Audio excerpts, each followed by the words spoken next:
There we go. Yeah, I don't know. Convention. All right, now I will call this meeting of the Finance Committee of ORCAA to order and ask for any corrections, additions, or omissions to the agenda as presented. Mr. Chair, move for approval of the agenda as presented. Second. All right, that is approved. First thing on our agenda is the approval of the minutes from January 10th. Debbie caught a scrivener's error that, we should have all caught as we were looking through it. Thank you. Randy was not both gone and present at the last meeting, but only present. Any other modifications to the minutes? There you go. Thank you. Move approval. Move approval. Second. All right, it's been moved and seconded to approve the minutes from January 10th. All in favor indicate by saying aye. Aye. Aye. Aye. All right. Don't worry, save space. All right, on to new business and the fiscal update for the third quarter. Passing over to you, Lynn. Great, thank you. Welcome, everyone. Glad you're all here. So, before you on the screen, oh, not up there on the screen. Okay, before you on your, So Dan, if you could go to the third quarter update, please. Thank you.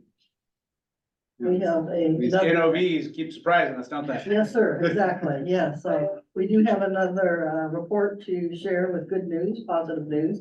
So this is a financial report for 9 months, of our fiscal year 2024 for the period ending March 2024. And so in the first column, that was the previous fiscal year 2023. In the second column, that was the board approved budget for 2024, including the amendment that you passed recently. The third column is where we are 9 months into the fiscal year. And it is, Only this could be all the organizations we sit on. You can raise our fines if the other, I don't know. Hard enough as it is. so, thank you for those comments. And, basically, ORCAA has received $4.8 million. As you can see, a big chunk of that is from our penalty revenue. However, touching on some of the revenues that have been received, we are nearly there on our Title V program, collecting 94% where we should be. And NOC, Notice of Construction, we have also had a lot of activity. Our engineers are definitely busy with permit writing, a lot of changes happening with a number of sources, which is again, good news economically. It's a positive for our jurisdiction. And we've already met our budget there. Registration, we have exceeded that as well. And for our assessments, we budgeted 533,000 and we did receive the last assessment from the last municipality. So we are 100% collected there, which came in April. Our other notes, asbestos, yes, we're slightly down. But we still have some time to make up for the first 9 months. We still have asbestos permits coming in, requests.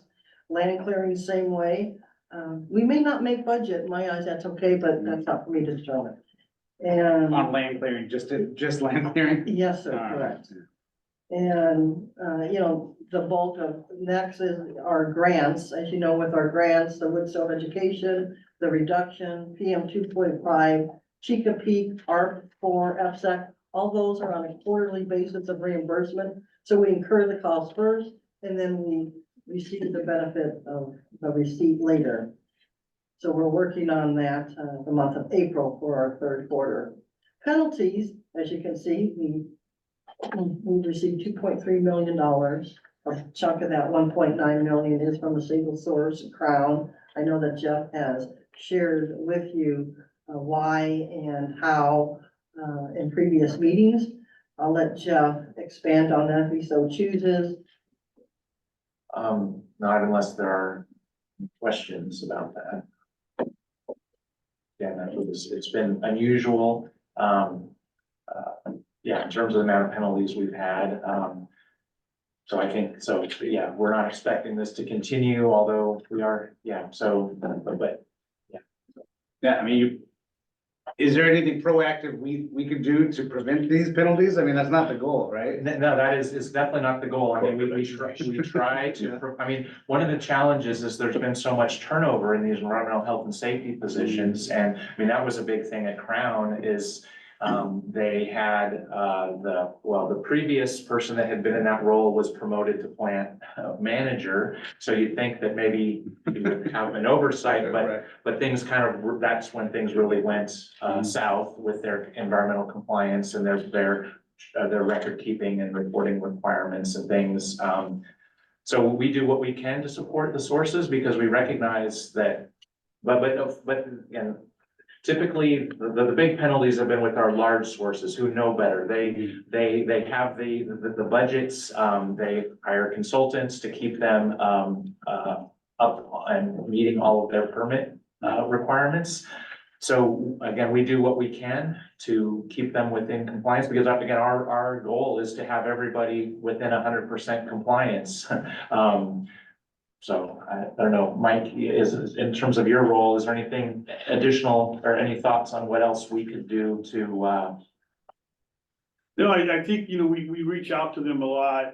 We try to educate the new compliance people, but that definitely is one of the hardest things. They turn over quite often. A lot of times they're promoted from within, and they don't get the time allotted because it's something that a lot of corporations don't put enough time into. And so they're saying, okay, you can be the line person and also the environmental person for air, water, hazardous waste, everything. And they just can't do it all. I mean, I feel bad for them. And that's usually what happens a lot. In this case, some of it was a business decision, though. They had certain contracts that they off the record. No, we're not off the record. Right, no, I was gonna say, they have talked to us, about where they couldn't tell us in their response about what commitments they had and stuff, let's just say that. And they, and so, they had to make some decisions and, so they knew halfway through the process what it was gonna be a tough one, and they chose to do that, and that's why I think it wasn't quite as, there wasn't a lot of animosity as we worked towards that one. Right. Because they knew what they were going, but they made some conscious decisions.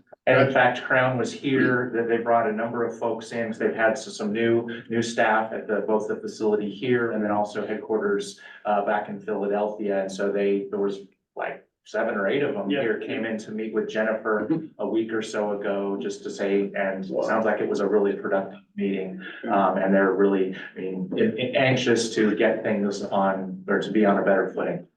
You know, how I feel about those fines and stuff, but at the same time, I do know sometimes that's a calculated cost of doing business. Totally. Right. Yeah, it's better to ask forgiveness than to ask permission Get the and make the Yeah. money that you can while you can, and it felt like that was, especially when it's this big, there's no way it went unnoticed. It wasn't. Yeah, this was calculated in my opinion, and so that's why I appreciate what you guys did. I didn't even give you any grief. Yeah. I would have, or something, because it closed the business, but I thought it was calculated. Right. Well, and to that point, I think the customer service mentality carried through even to the settlement, right? The fact that we're not making them pay full freight, and we could have. Yeah. Yeah, and it's not only them, some of the other big ones that like this year, some of the other Title V's had some big ones and we, I don't think any of them went as high as we could have. We settled down and made some adjustments on all of them, because we realized, they've got some things they gotta do, but we also have what we gotta do.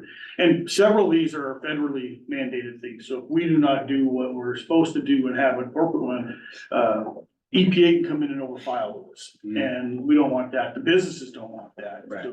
So that's kind of like, helps motivate us and the businesses to come to an agreement, so EPA doesn't come down on them. Thanks for that. Thank you all. Next is our investment income. As you can see, we have exceeded that as well. And we anticipate that to as well grow. And for miscellaneous income, really the big chunk of that has been from the sale of a vehicle and some rebates that we received from our credit card company. We're on target with our building income as well, always a good report. So basically, the 4.8 million, the summary for revenue, typically fees are typically the highest in revenue received, but penalties brought that down and averaged it down to 29%, versus, anywhere between 60 and 65. So grants are 12%, assessments 11, penalties 47, and other is 2. So that's it for our revenue for the third quarter. Before we move on to expenditures, any questions? All right, moving on. First category is our payroll cost. We are where we should really be, 71%. A budgeted 2.5 million, we're at right under 1.8 million. Reason for the slight difference is, some delays in hiring. So, for the non-payroll expenditures, really, nothing is really unusual here. Our insurance that we pay to Endurance is always paid at the beginning of the year, so, that's why we're already at 100%. But we budgeted well there too. And slightly over on our public education component, or no, I'm sorry, slightly under, and that's okay. We'll be reaping that back up. Dues and subscriptions slightly over, that's okay. Again, we're at 62% of our non-payroll expenditures, so nothing unusual to report there as well. And as you can see, payroll represents 80% of our budget, which is very typical. Building and operations, we're slightly under here. Part of it has to do with we're not having enough time, but we'll have enough time soon because of our new addition. And so, yay, we'll talk about that later.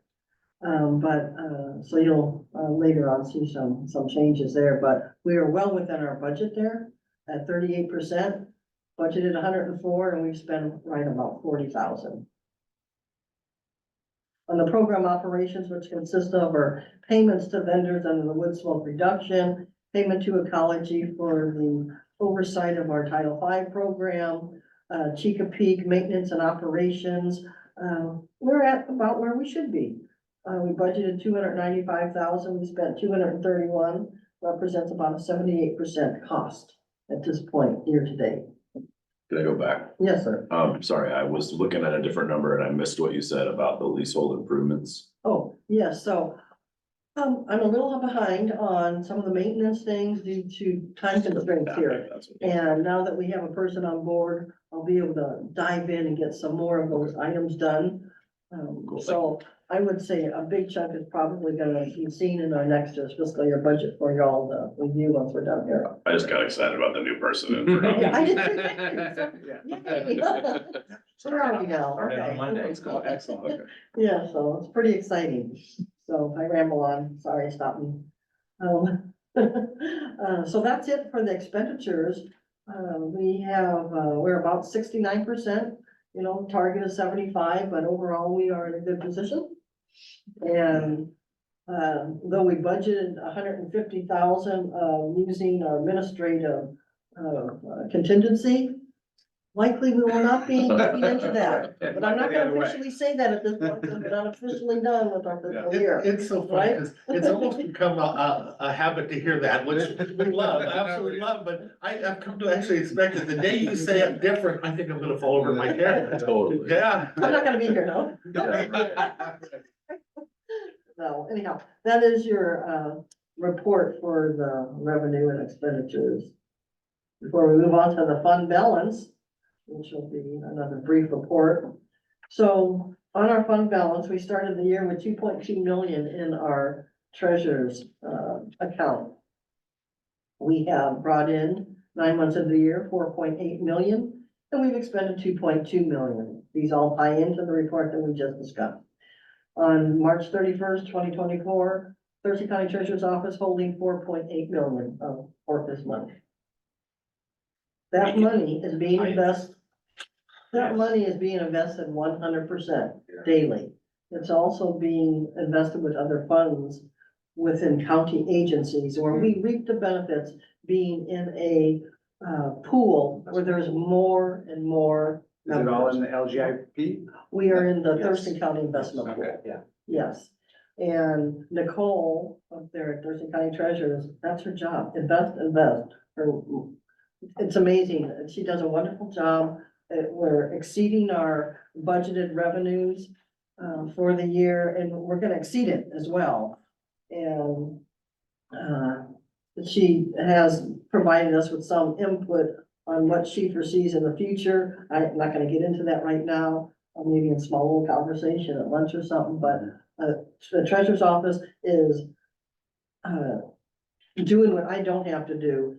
There's a lot of paperwork involved, there's a lot of investing and knowledge, and we don't have that on staff, and so continuing with the Thurston County Investment Pool is something that we strongly encourage the board to agree to. Jeff is gonna be signing a new pool agreement, that was just, sent to us by email from Thurston County Treasurer, and it's consistent with what we need and the controls and also the oversight. Have we been able to check in with an independent advisor about whether that's the best way to have this much money stored? Lynn and I have had some conversations, and as Lynn mentioned, she's talked to Nicole. I think, well, and there's an RCW that says that all of our money is with one of our counties. So if we want to do something different, we would need to look closely at that RCW, and it would also, my recommendation is we keep all of our money with Thurston County, just because of the hassle and the additional information that, I mean, we can research it more if you like, Jim, but I think given the return that we're getting from the county, given the RCW that requires our money to be with the county, I think that I recommend against moving it. Also, we should think about, and I know that's part of what we'll talk about next is well, and in the coming months, is how do we want to invest, or how do we want to use these funds that we have? And so how long is it going to be invested versus available for use by the agency? So, yeah, And so it's my totally fluid in the LGFP, right? It's Exactly. like a money market essentially, and it's giving better than CDs. Yes. Right, so I mean, exactly. Yeah, Things are I gonna haven't been change. told Yeah. that directly, that there's not gray in the law, and I think that for me was really all I was going Well- for, is having an independent advisor tell us that that's the right place to have money, because treasurer wants our fees. I would say the grand law of those, we can actually talk to them and have them invest better on our behalf. Right, so we can set our own portfolio. Yeah, if they're willing, but the danger of that though, higher return, higher risk. Right. And there's almost no we don't- risk. Yeah, Yeah, right. so Yeah. both Nicole and Jeff Gadman have offered to come and talk to the board to explain kind of their approach. So we could certainly talk to them and bring them in. I mean, I hesitate to go to a financial advisor who it's in their best interest to take to. right, Yeah, I so can do better. exactly. So So, that's what we want. You know, there's been times over the last, 8 years where you almost paid money to store money. Mhm. And it's not like that now, so No, it's just, if we start looking at that issue, then we should look.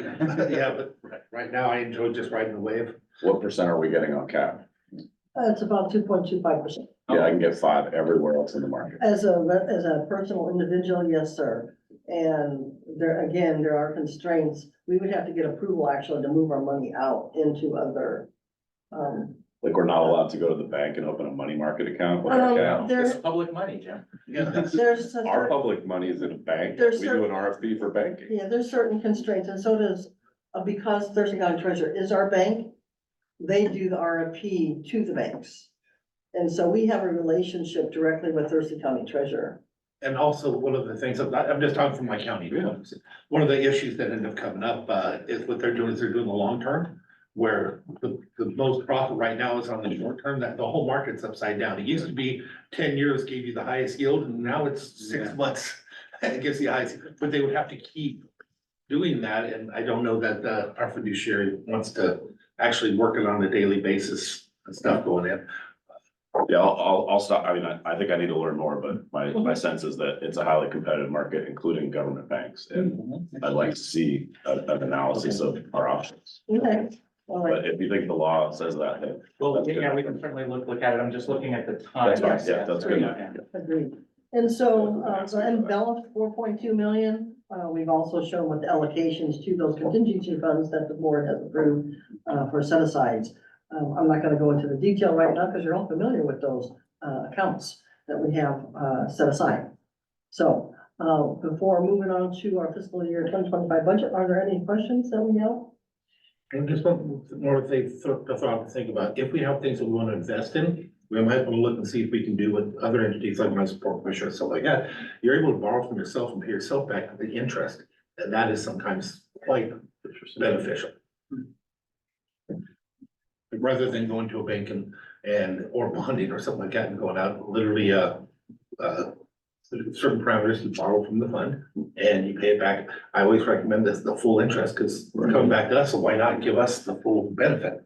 And you can grow, Garbage fund. yeah, that was the IDD fund. I mean, we can certainly look at those things, and one thing to keep in mind is ORCAA is a small shop. I mean, so it's Lynn, and now we've got somebody, and we've got Laura Crawford, a financial specialist, and so also just wanna keep in mind, well, what's the amount of time and effort that it's taking for staff to manage and to be working through all this versus, yeah, so just something to keep in mind as, but we will, Lynn and I will look into this more, Definitely. in terms of what our options are, and if there are better ways of investing the $4 million that we've got, that we've got with Thurston County. Great. All right, on to the budget. So just Okay, one question on this, Lynn, is there a place here you're projecting the year-end balance or just the 331 balance? You're gonna see that in the next, Okay. with the fiscal year 2025 budget, I actually included estimates through year end. So good question. That's what I was trying to do, is line up those Yes, sir. numbers. So Thank you. Good question. You're gonna see that soon. Okay. All righty, so here we are. We all at the fiscal year 2025 budget. All righty, so what you're seeing here are 5-page assumptions. And the assumptions highlight what we anticipate through the fiscal year. And we also do a brief summary of the revenue and expenditures throughout the year, as well as where we believe our contingency is going to be. And so I can't read that, so I have to bring up my copy. And I apologize, I did not bring it up. There you go, Darren. Oh, whoa, thank you, but I still can't That's read it. the I'm sorry, I size got right that. I have a set of bad glasses. So you might notice, so Lynn and I have expanded on this from what you've seen before. We've just tried to add additional information that we thought would be helpful.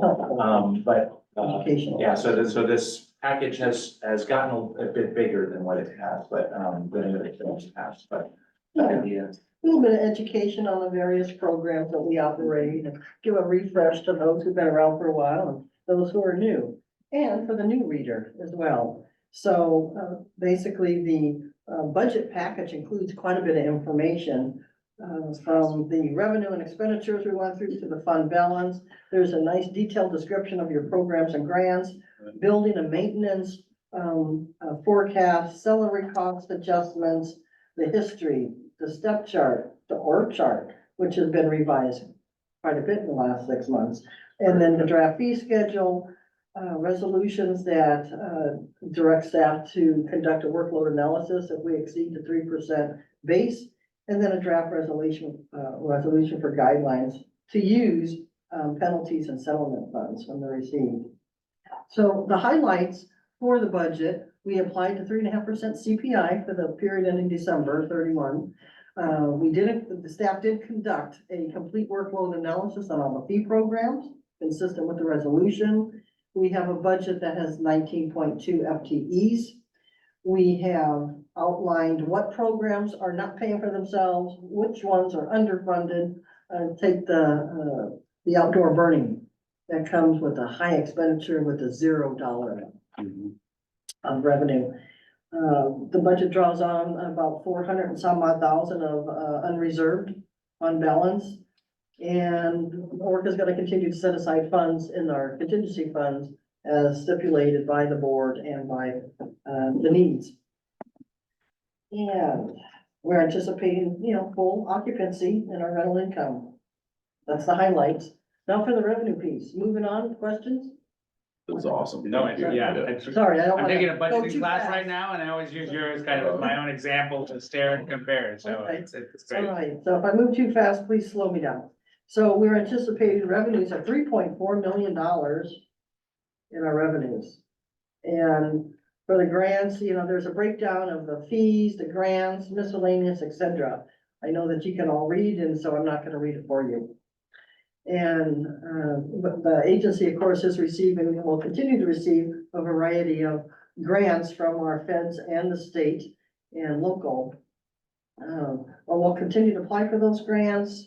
The American Rescue Plan, ARP, that provided us $131,000 for Chesapeake improvements and infrastructure upgrades. That is done. We got it done early. Thank you to Odell. And of course, we intend to, as we are now applying for additional grants, we're not seeing any major increases or decreases in our grants. All of them are on multi-year grants, it makes, finance department administratively a lot easier for us. Same way with FSEC, our fee programs, we've applied to 3.5%, CPI. The Title V program, the federal program that Mike Schultz briefly talked to you about in terms of the penalties collected.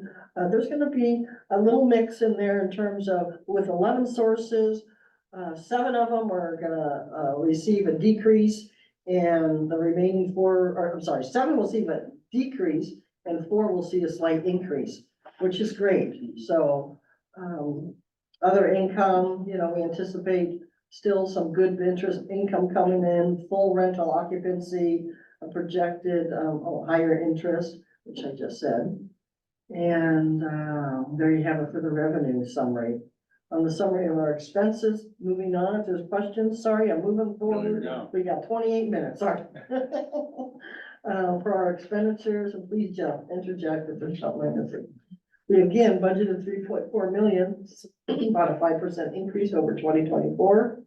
Payroll, obviously 81% of the overall budget, but it also includes a full agency that is fully staffed. Cool, yeah, Excuse me. big time. Those people, man, they just make you cry. Yeah, so excited to have a full staff agency Yeah. Yeah, soon, right, Mike? Yes, we're not there yet. One more. but we do include a fully staffed agency in the fiscal year 2025 budget.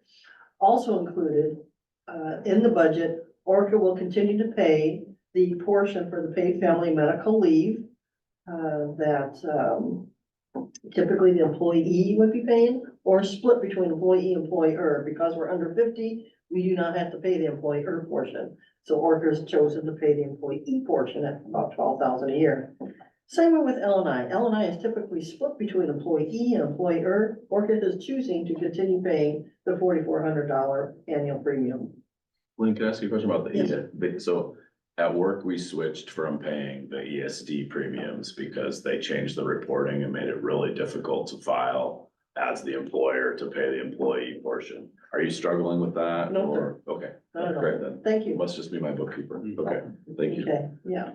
I'm happy to help too. I love doing those kind of things.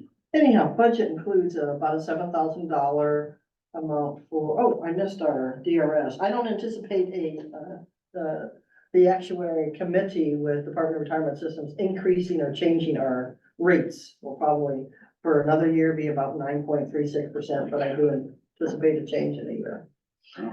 We include about 7,000 for compensation connections for additional HR ad hoc work. Specifically, we'd like to have them look at some pieces of our personnel procedures manual. Yeah, and also the main thing is to do a review of overtime eligible versus overtime exempt positions. At this point, Mike and I are the only overtime exempt positions in the agency, and I think that needs to be reviewed. We also include 25,000 for the agency's strategic plan. It hasn't been updated in over 6 years, so now's a good time for us to be looking at that. Also, $10,000 for staff development work. We've not had retreat or any significant development agency-wide work for a number of years. Yeah, and those are I'll talk more about that. I can talk more about that, but I'm thinking that those will probably be linked. I mean, it's like staff involvement in developing our strategic plan or in revising the strategic plan will be really important. So I can see kind of dividing, and one of the consultants I've been talked to, as we've talked about, doing some sort of staff event that then leads into a board retreat on the strategic plan. So those things that are listed as 2 separate items, but I can see them kind of merging. And is there a separate pot for staff professional development? Yes, Okay. yes, yeah. Yeah, that's in the That's where the program training budgets, comes up. yes. It also includes $2,200 for the annual maintenance of our new website, which is great. Hope you all have time to look and view and wonderful job. So it's a modest cost to maintain some areas of the website that we are unable to do. It also includes, some hardware and software, subscriptions and cybersecurity and training that needs to be done on an ongoing basis. Yeah, I'm purchasing some iPads for our inspectors to use out in the field. Cellular.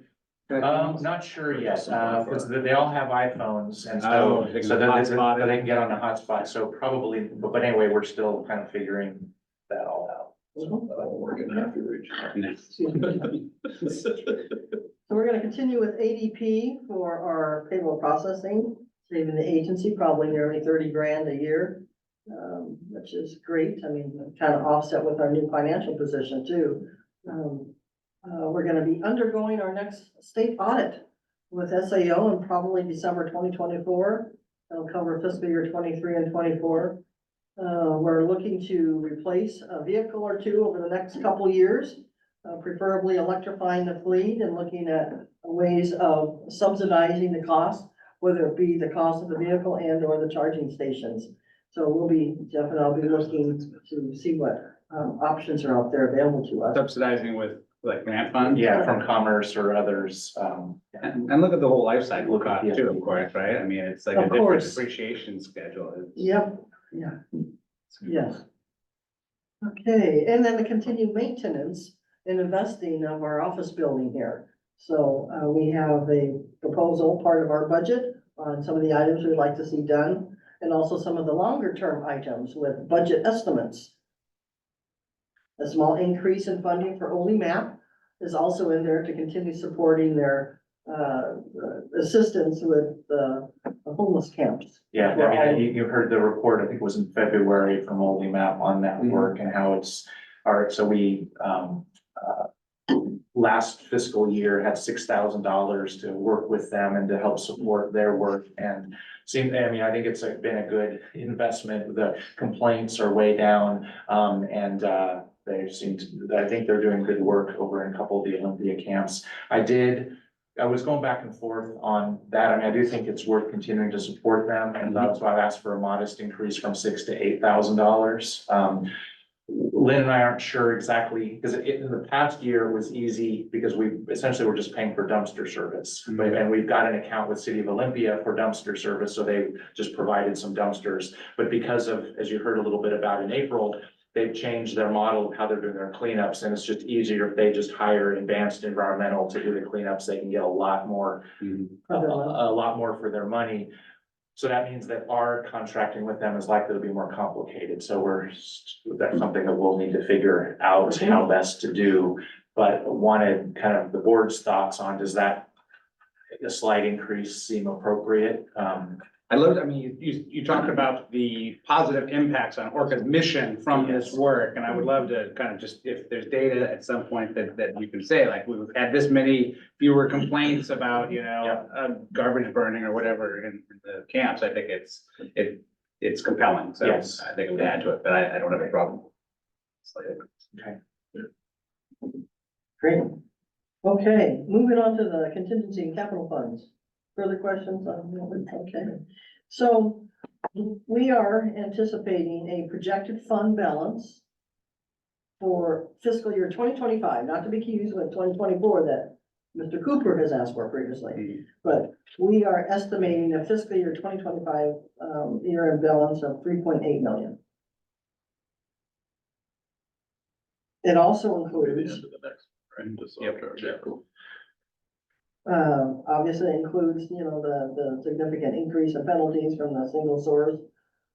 Staff are also requesting that we increase our 20% set aside from 20%, which is roughly 2 months to 3 months. Why? 3 months it just makes better sense, more responsible. Typically the whole building won't go down if an earthquake comes, maybe partial. You don't know what that is. We're just thinking ahead. We just feel that it would be, to be more stable and responsible. But we don't know what it is. I mean, it's all over the board what agencies out there are able to maintain, if they are able to set aside funds. We are able to set aside funds.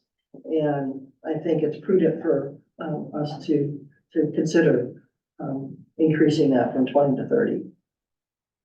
And that would be about $820,000 versus the 500 and some. When you're talking set aside though, you're just talking about earmarking and not expenditure. That is correct. Yes, sir. It's not like we actually lose money on. No, we're not losing money. No, still It's board still control. there for board to, by resolution, change the, yeah, okay. So that's what we are requesting. And the way it's stated right now, it's still 20% because we've received the approval. So the budget documents reflect 20%.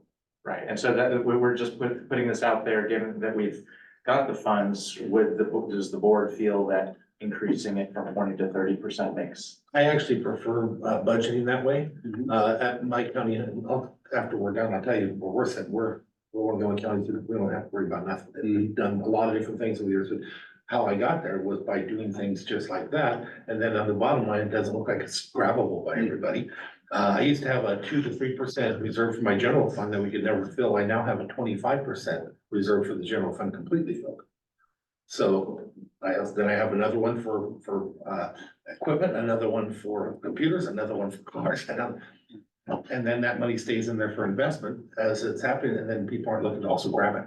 So I like budgeting that way for me personally. Yeah, we can't buy fire engines because we don't do that right. Yeah. I'm with you. 30% feels a little high, like our city goal is 16 for 2 months of operating, but I don't see a reason not to. Yeah, so we can change it later, but it just gives another pocket, and I like those pockets. Yeah, yeah, you're right, because it keeps the bottom line more predictable. Yeah. Well, I mean, we can draw up a draft resolution to bring to the board at a subsequent meeting, if that makes sense. And the finance committee meeting. too. Sure, yeah. In looking ahead on a few of these things, there's only two things that I was questioning. One is the EV, the second level EV, why, and is there a grant for that? And the other one is, please increase the number into insurance. I'm sorry, say again? Increase your number for insurance. Oh, of I'm on course. the risk pool for the county for the last 12 years, and we got a shockwave that just went through us again. Every year. Yeah, Yeah, but this one is, it's getting, yeah, we're on the verge, especially for buildings and stuff like that. That's the next wave, so. Agreed. Since you don't have one, I'd say a marginal increase, actually. Yeah, what I did, and that's a good point. No, good point. Talk to Jeff about this. We increased Endura's 10% in fiscal year 2025 and 10% in fiscal year 2026. So right there with you, sir. And again, if we don't spend it, it's not a big deal. So Right. I'd like to see it closer to 55,000. I know that sounds like an awful lot, but there's a couple of them that are gonna come on you pretty quick here. Okay, so for the vehicle purchase, you'd like to see that from 35 to 55. You know, the one for your building and stuff, Oh, for your sorry. insurance. Oh, sorry. Oh, for Endurance. I have Endurance set at. Yeah. Where are we at? Sorry, I gotta find But I would increase all of them a little bit, that's what I would do, but a margin a little bit, not just 1,000. Find it. Okay, there you are.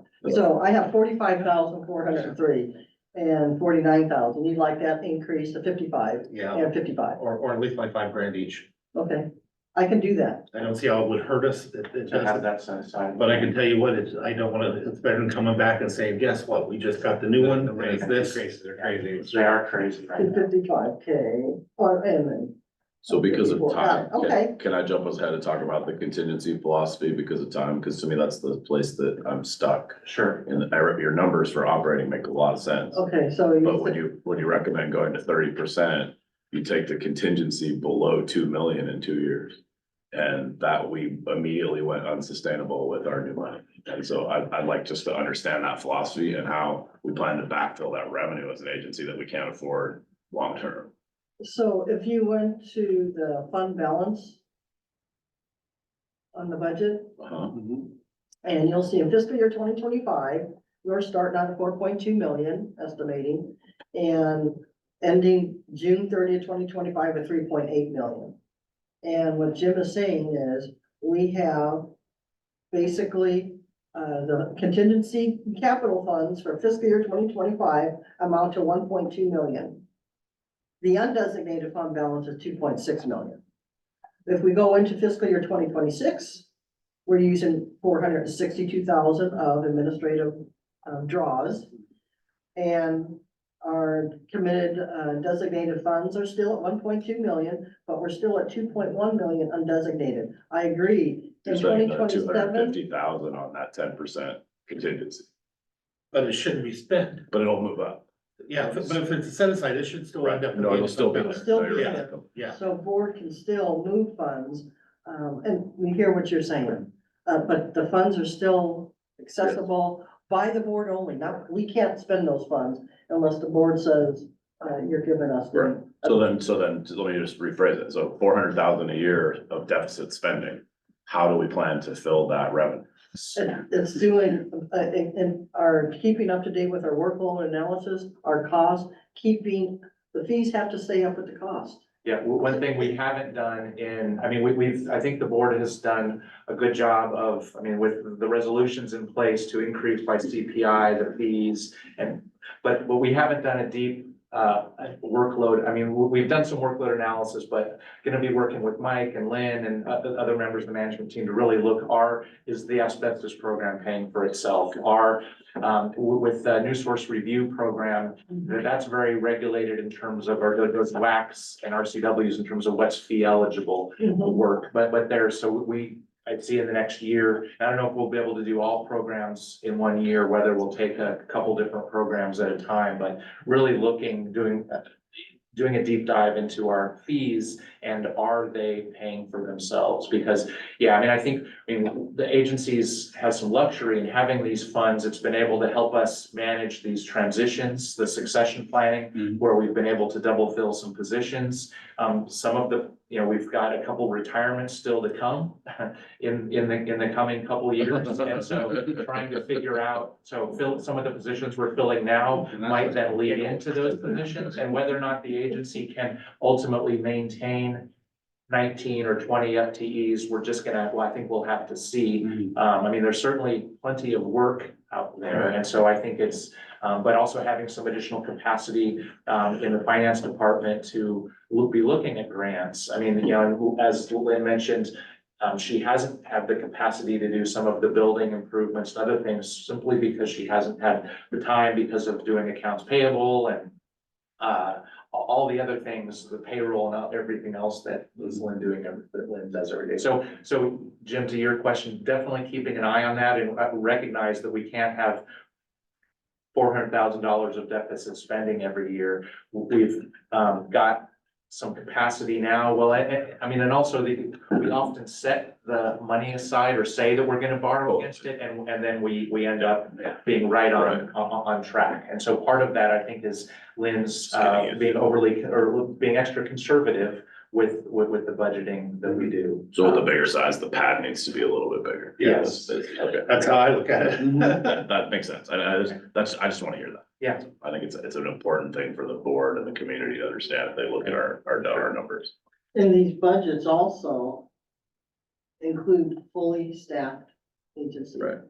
Yeah, when you Which run we just have 75% on your Mhm. staffing. So, And, So and, we you know, won't right? be able to make this adjustment until the next meeting. We don't have a resolution queued up for increasing the contingency. So you bring the budget back after that? And you can do that anytime. You don't have to do it at budget time. I was gonna You say, we don't even have to do it early now. Correct. We can just wait till it's It time would to be- do it. do it Yeah, with the budget. Yeah, and then you're done. yeah. can, shortly after. But I like the idea of hearing about it now, thinking about it now, so it's not something that's, that we're gonna fight or debate about. But One thing, another actually draft resolution, so Dan, could you go to the last page on this document?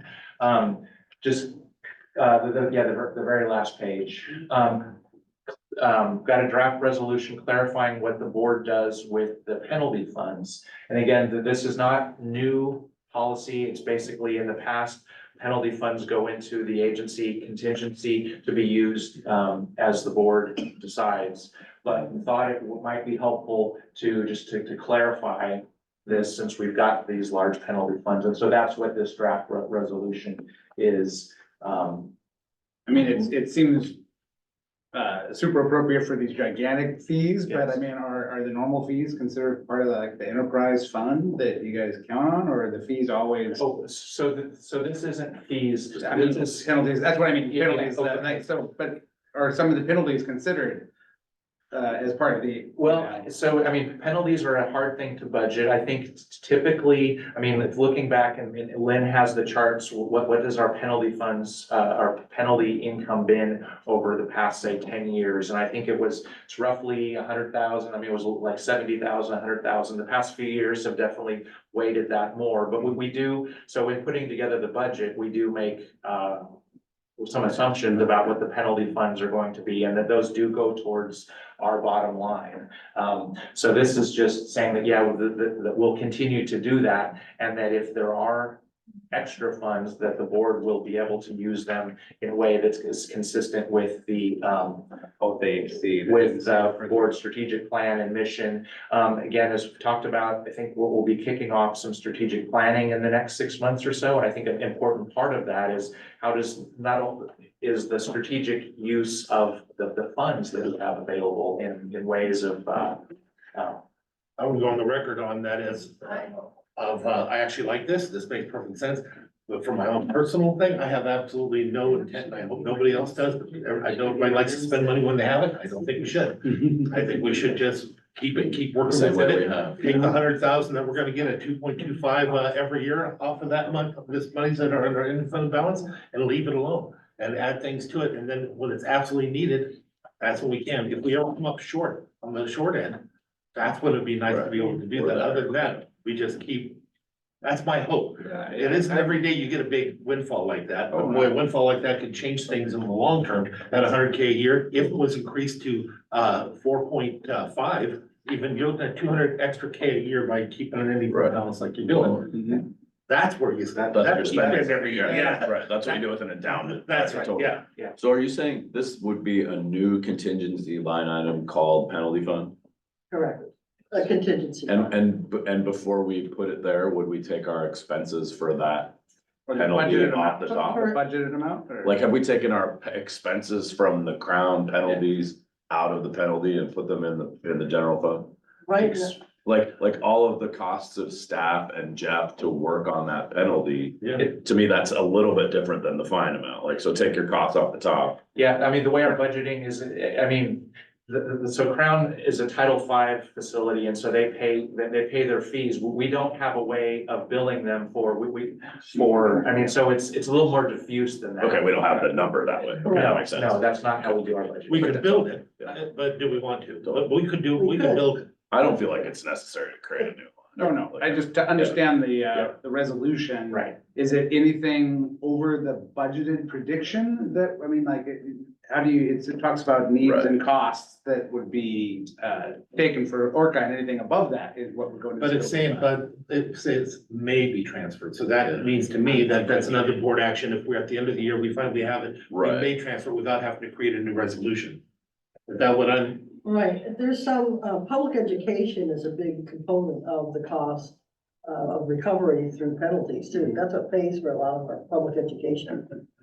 So, yeah, where this idea for this came from is I talked to Northwest Clean Air, who often gets large penalties, and they said that, so they recently did this, and that was helpful for their board, just because there was some disagreements about how the money was gonna be used within the agency, and they just wanted to clarify how these penalty funds are used. Again, it's not changing any ORCAA practice, and maybe ORCAA doesn't need this because this is how we've always used our penalty funds. This has just gone into our contingent, I mean, it pays for our annual budget, and then if there's extra money, then it.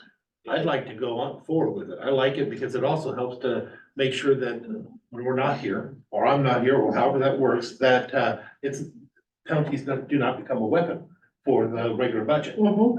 So to me, I see that as a win-win for everybody who wants to win them.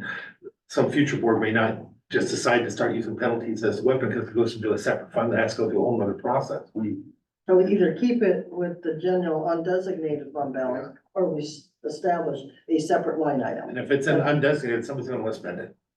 We don't need action on this right now, just Yeah. for consideration. I'll sit with it. My gut says that Yeah. it's too much for what we have, but Okay, that doesn't mean we're not gonna get another one next year, and then that becomes a different story if we're rolling them up.